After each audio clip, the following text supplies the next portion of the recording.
Selamat pagi anak-anak. Bagaimana kabar kalian hari ini? Nah, biar kalian kompak, ketika ibu tanya kabar kalian, kalian jawabnya begini ya. Alhamdulillah, luar biasa, Allahu Akbar. Baik, ibu ulangi ya. Bagaimana kabar kalian hari ini? Alhamdulillah, kita semua dalam keadaan sehat walafiat. Anak-anak, agar pembelajaran menjadi nyaman dan kondusif, coba kalian lihat sekitar tempat duduk kalian. Lihat di bawah kolong meja kalian ada sampah atau tidak. Jika ada, coba diambil dan buang pada tempat sampah. Anak-anak, sekarang lagi maraknya virus. Jadi kalian harus menjaga kebersihan dari diri kalian agar tidak terkena virus. Ketika kalian habis memegang barang-barang atau alat-alat ataupun kalian harus mencuci tangan atau menggunakan hand sanitizer. Ketika kalian keluar rumah, jangan lupa menggunakan masker. Dan ketika kalian ingin keluar rumah, hanya pada keperluan penting-penting saja. Tetap menjaga jarak 1-2 meter. Selanjutnya, coba kalian rapikan meja-meja biar mejanya tersusun rapi. Nah, untuk barisan depan, bangku-bangku depan diisi terlebih dahulu. Gilang sama Rian yang di belakang, coba kamu maju ke depan, isi tempat duduk yang kosong di depan. Nah, sekarang sudah bersih, sudah rapi. Seperti biasa, sebelum memulai pelajaran pada pagi hari ini, kita menyanyikan lagu wajib nasional, yaitu Indonesia Raya. Mari sekarang kalian berdiri. Mari kita bersama-sama menyanyikan lagu wajib nasional, yaitu Indonesia Raya. Dimulai.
Selesai.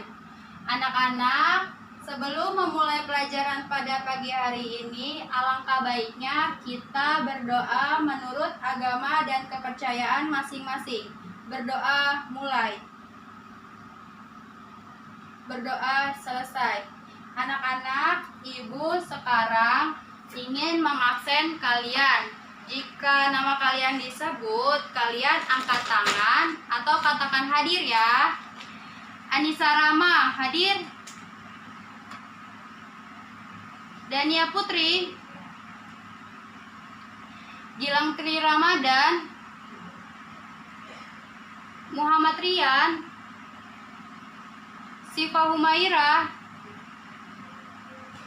Alhamdulillah hari ini kalian hadir semua.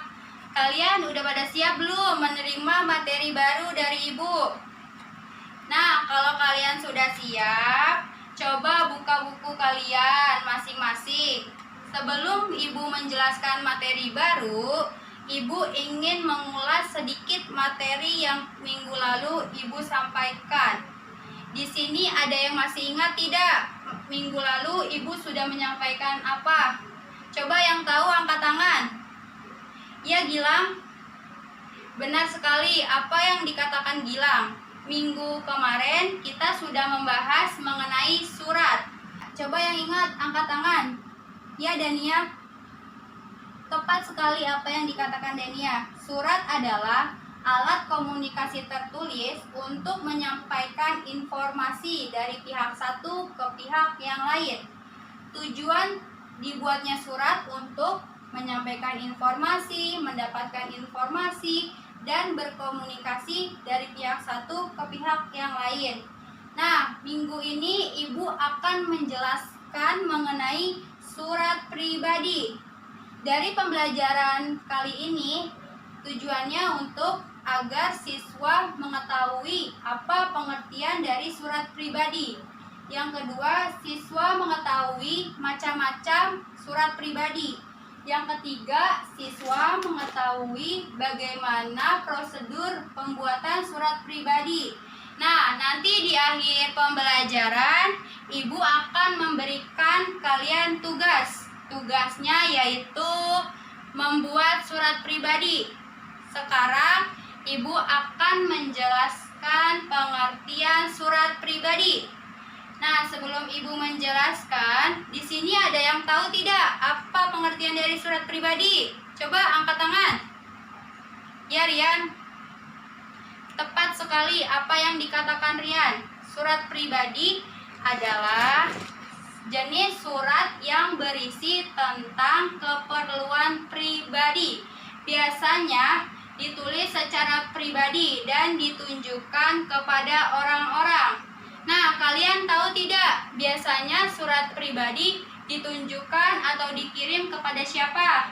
Coba yang tahu angkat tangan. Ya, Anissa. Tepat sekali apa yang dikatakan Anissa. Biasanya surat pribadi ditunjukkan kepada orang-orang dekat ataupun orang-orang jauh seperti orang tua, teman, sahabat, saudara, dan lain-lain. Selanjutnya, Ibu akan memberitahu ada berapa macam surat pribadi. Coba di sini ada yang tahu nggak? Coba Rian. Salah Rian. Ibu jelaskan ya. Macam-macam surat pribadi terbagi menjadi dua. Yang pertama, surat pribadi bersifat kekeluargaan. Contohnya, surat anak kepada orang tua, surat kepada teman, surat kepada saudara. Nah, itu contoh dari surat bersifat kekeluargaan. Yang kedua, surat pribadi bersifat setengah resmi atau ada hubungannya dengan kedinasan. Contohnya seperti surat tidak masuk sekolah. Yang kedua, surat izin cuti. Ibu akan memberitahu kalian apa saja sih ciri-ciri dari surat pribadi. Di sini ada yang tahu tidak apa saja ciri-ciri dari surat pribadi? Yang tahu coba angkat tangan. Ya, Rian. Tepat sekali apa yang dikatakan Rian. Surat pribadi tidak menggunakan kop surat. Karena kop surat hanya digunakan pada surat resmi atau surat formal. Biasanya dalam kop surat isinya itu nama perusahaan, nama lembaga, ataupun nama perusahaan. Selanjutnya, ada lagi yang tahu tidak? Coba angkat tangan. Ya, Dania. Tepat sekali yang dikatakan Dania. Ketika kita membuat surat pribadi, kita tidak usah menulis nomor surat. Karena nomor surat hanya digunakan pada surat resmi ataupun formal. Kenapa surat resmi menggunakan nomor surat? Karena mereka harus mengetahui ada berapa banyak surat masuk ataupun surat keluar. Jadi mereka harus menggunakan nomor surat. Ketika kita menulis surat pribadi, tidak perlu menggunakan nomor surat. Yang ketiga, salam pembuka dan salam penutup dalam surat pribadi sangat beragam, sangat banyak sekali. Jadi kalian bisa memilih apa saja, tergantung selera kalian ingin gunakan apa. Selanjutnya, biasanya ketika kita menulis surat pribadi, bahasa yang digunakan bahasa tidak formal atau tidak baku. Biasanya menggunakan bahasa sehari-hari. Yang penting sopan dan santun. Dalam pembuatan surat pribadi, formatnya bebas, tidak terikat pada peraturan. Selanjutnya, Ibu akan menjelaskan mengenai bagaimana sih prosedur dalam pembuatan surat pribadi. Nah, yang pertama, ketika kita ingin membuat surat pribadi, kita harus mengetahui apa saja tujuan kita membuat surat pribadi, dan kita harus tahu mau mengirimkan kepada siapa. Yang kedua, harus membuatnya mengikuti apa saja unsur-unsur dalam surat pribadi.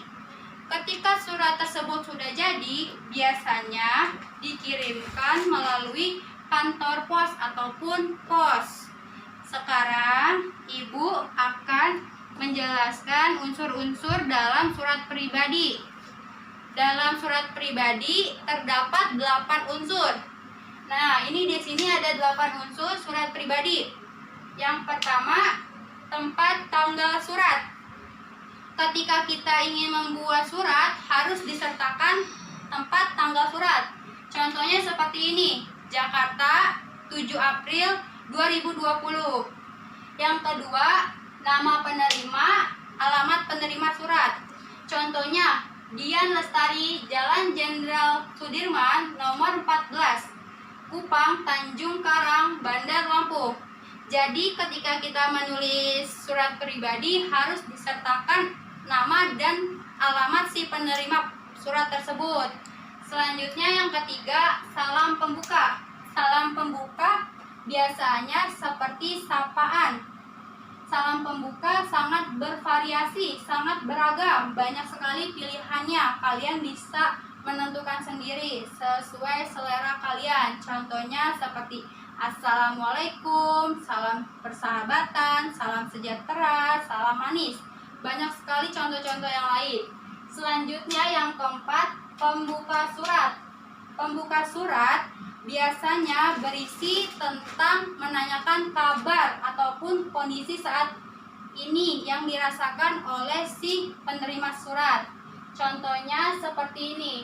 Halo Dian, bagaimana kabar kamu? Aku berharap semoga kamu baik-baik saja. Alhamdulillah aku di sini sehat dan baik-baik saja. Nah, contohnya seperti itu. Kita menanyakan kondisi dan kabar dari si penerima surat tersebut. Selanjutnya yang kelima, isi surat. Biasanya isi surat dalam surat pribadi yaitu inti dan tujuan si pembuat surat menulis surat tersebut. Contohnya seperti ini. Dian, tahun depan aku mau ke rumah nenekku yang ada di Bandar Lampung. Jadi aku bisa mampir sekalian ke rumah kamu. Boleh kan aku main ke rumah kamu? Soalnya aku kangen berat dengan kamu. Dian, gimana foto kenangan kita? Pasti kamu simpan tidak? Soalnya punya aku hilang dan tidak tahu kemana. Jadi dalam pembuatan surat pribadi, isi surat bisa isi apa saja, tergantung dari si penulis ingin menyampaikan pesan apa kepada si penerima surat. Selanjutnya, penutup surat. Penutup surat biasanya berisi tentang permohonan maaf, mohon diri, ataupun harapan. Contohnya seperti ini. Dian, cukup sampai di sini surat dari aku. Jangan lupa dibalas ya. Aku tunggu balasanmu. Nah, seperti itu contohnya. Jadi, harapan si pembuat surat agar surat tersebut dibalas oleh si penerima surat. Selanjutnya, salam penutup. Salam penutup beragam seperti salam pembuka. Contoh salam penutup yaitu dari temanmu, dari sahabatmu, hormat saya, dari orang tuamu, ataupun yang lain. Yang terakhir, pengirim surat.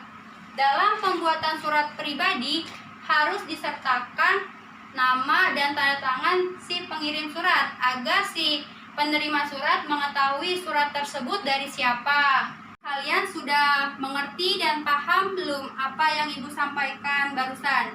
Jika kalian tidak mengerti dan tidak paham, coba tanyakan sekarang kepada Ibu bagian mana yang kalian tidak mengerti.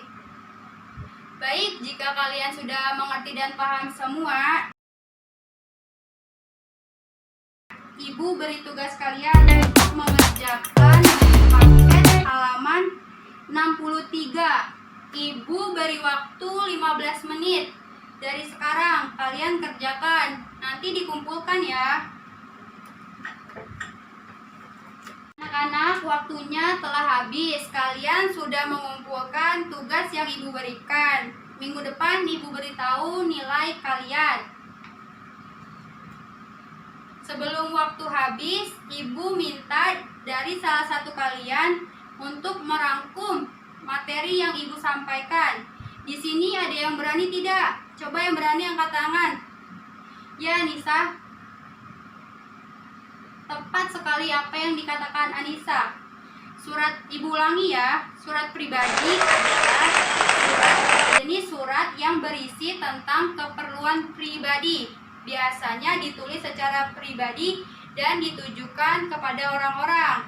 Nah, dalam pembuatan surat pribadi ada 8 unsur yang harus diikutsertakan, yaitu yang pertama ada tempat tanggal surat, yang kedua nama penerima surat dan alamat penerima surat, yang ketiga salam pembuka, yang keempat pembuka surat, yang kelima isi surat, yang keenam penutup surat, yang ketujuh salam penutup, yang kedelapan pengirim surat. Baik anak-anak, Ibu beri tugas kepada kalian. Tugasnya membuat surat pribadi kepada siapapun. Minggu depan dikumpulkan ya. Jika kalian tidak mengerjakan tugas dari Ibu hari ini buat minggu depan, kalian akan kena hukuman dari Ibu. Tunggu hukumannya minggu depan. Jadi jangan sampai ada yang tidak mengerjakan. Nah, baik anak-anak, terima kasih kepada kalian yang sudah aktif dan berpartisipasi pada pembelajaran hari ini. Semoga ilmu yang Ibu berikan bermanfaat. Ibu ucapkan wassalamualaikum warahmatullahi wabarakatuh.